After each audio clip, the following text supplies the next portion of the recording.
तो चलिए आज के ट्यूटोरियल में हम क्लास 9 के भूगोल विषय का चैप्टर 1 को स्टार्ट करते हैं। इसमें हम देख रहे हैं भारत, उसका आकार और स्थिति। आज इसी टॉपिक पर हम लोग बात करेंगे। तो सबसे पहले हम यहाँ देख रहे हैं, कह रहा है भारत विश्व की प्राचीनतम संस्कृतियों में से एक है। पिछले 5 दशकों में भारत ने सामाजिक आर्थिक रूप से बहुमुखी उन्नति की है। कृषि, उद्योग, तकनीकी और सर्वांगीण आर्थिक विकास में अद्भुत प्रगति हुई है। भारत का विश्व इतिहास में भी महत्वपूर्ण योगदान रहा है। तो यहाँ हम देखते हैं कि भारत की स्थिति विश्व के मानचित्र में कहाँ है। तो भारत एक विशाल देश है। यह उत्तरी गोलार्ध में स्थित है। चित्र 1.1 में हम देख सकते हैं, यहाँ नीचे दिखाया है भारत की स्थिति इस जगह पर है, भारत का स्थिति। अब हम यहाँ देखते हैं, इसका मुख्य भाग 8 डिग्री 4 इंच उत्तर से 37 डिग्री 6 इंच उत्तरी अक्षांश तथा 68 डिग्री 7 इंच पूर्व से 97 डिग्री 25 इंच पूर्वी देशांतर तक है। कर्क रेखा 23 डिग्री 30 इंच उत्तर में देश को लगभग 2 बराबर भाग में बांटती है। मुख्य भूभाग के दक्षिण पूर्व में अंडमान और निकोबार द्वीप समूह, बंगाल की खाड़ी में तथा दक्षिण पश्चिम में लक्षद्वीप समूह अरब सागर में स्थित है।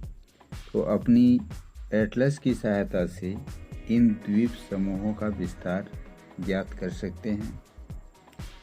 तो क्या आप जानते हैं कि भारत संघ राज्य का सबसे दक्षिणतम बिंदु, जो इंदिरा बिंदु के नाम से जाना जाता है, सन 2004 ईस्वी में सुनामी लहरों के कारण समुद्र में जलमग्न हो गया।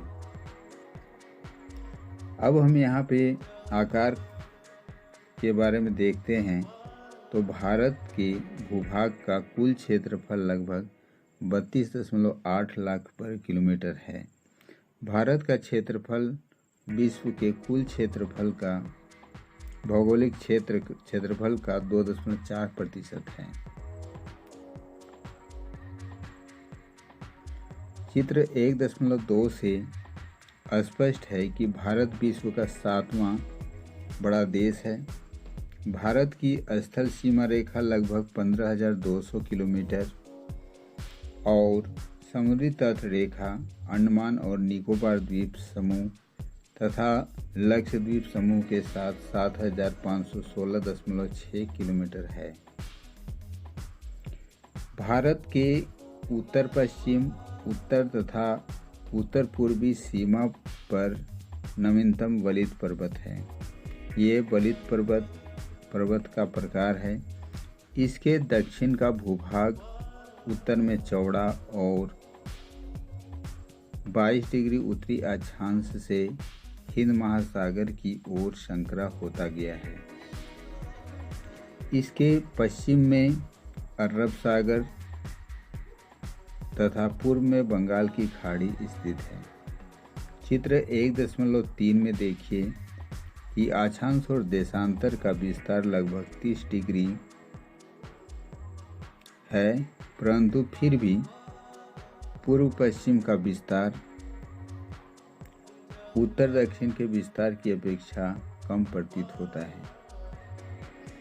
गुजरात से अरुणाचल प्रदेश के स्थानीय समय में लगभग 2 घंटे का अंतर है। अतः 82 डिग्री 30 इंच पूर्वी देशांतर रेखा को भारत की मानक याम्योत्तर माना गया है, जो कि उत्तर प्रदेश में मिर्ज़ापुर से होकर गुजरती है। अक्षांश का प्रभाव दक्षिण से उत्तर की ओर दिन और रात की अवधि पर पड़ता है कि भारत तथा विश्व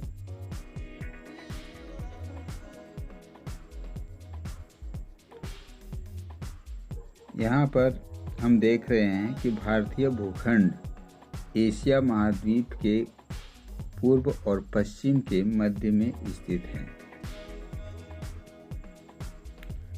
भारतीय भूभाग एशिया महाद्वीप का दक्षिण विस्तार है। हिंद महासागर, जो कि पश्चिम में यूरोपीय देशों और पूर्वी एशियाई देशों को मिलाता है, भारत को केंद्रीय स्थिति प्रदान करता है।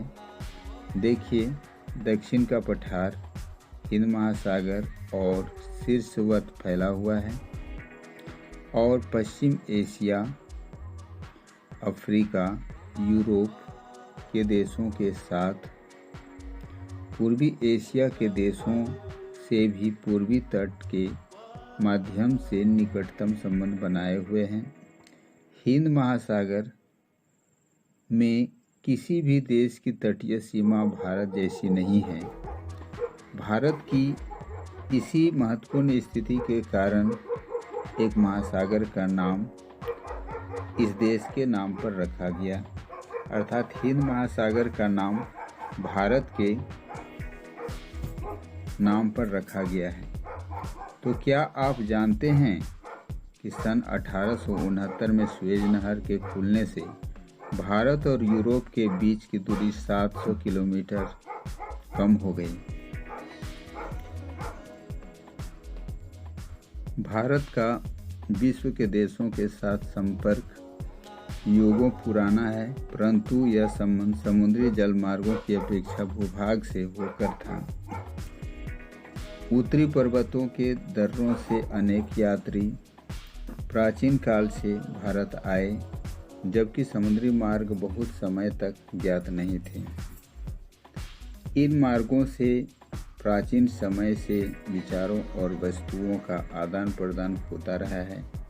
भारत का पश्चिम, मध्य और पूर्वी एशिया तथा दक्षिण एशिया के पड़ोसी देशों के साथ एक अद्भुत संपर्क रहा है। इसी प्रकार उपनिषदों के विचार, रामायण तथा पंचतंत्र की कहानियाँ, भारतीय अंक एवं दशमलव प्रणाली आदि संसार के विभिन्न भागों तक पहुँच सके। मसाले, मलमल आदि कपड़े तथा व्यापार के अन्य सामान भारत से विभिन्न देशों को ले जाए जाते थे। इसके विपरीत यूनानी स्थापत्य कला तथा पश्चिमी एशिया की वास्तुकला के प्रतीक मीनारों तथा गुंबदों का प्रभाव हमारे देश के विभिन्न भागों में देखा गया। तो भारत के पड़ोसी देश, भारत का दक्षिण एशिया में एक महत्वपूर्ण स्थान है।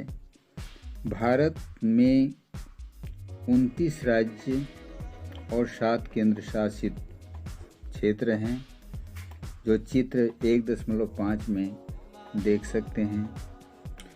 अब हम देखते हैं आगे कि क्या आप जानते हैं कि सन 1947 में से पूर्व भारत में 2 प्रकार के राज्य थे, प्रांत और रियासत। वायसराय द्वारा नियुक्त अंग्रेज अधिकारी प्रांतों पर शासन करते थे और रियासतों का शासन स्थानीय शासकों द्वारा पैतृकता के आधार पर अंग्रेजी शासकों की प्रभुसत्ता मानकर स्वायत्तता से किया जाता था।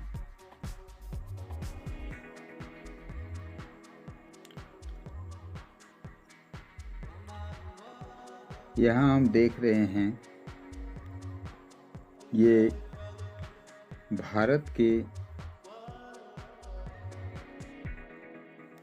अंतर्राष्ट्रीय सीमा और राज्य सीमा को दिखाया गया है। यहाँ पर इस मानचित्र में भारत और उसके पड़ोसी देश को दिखाया गया है। ठीक है, तो इस तरह से हम इस अध्याय को देखें, समझें।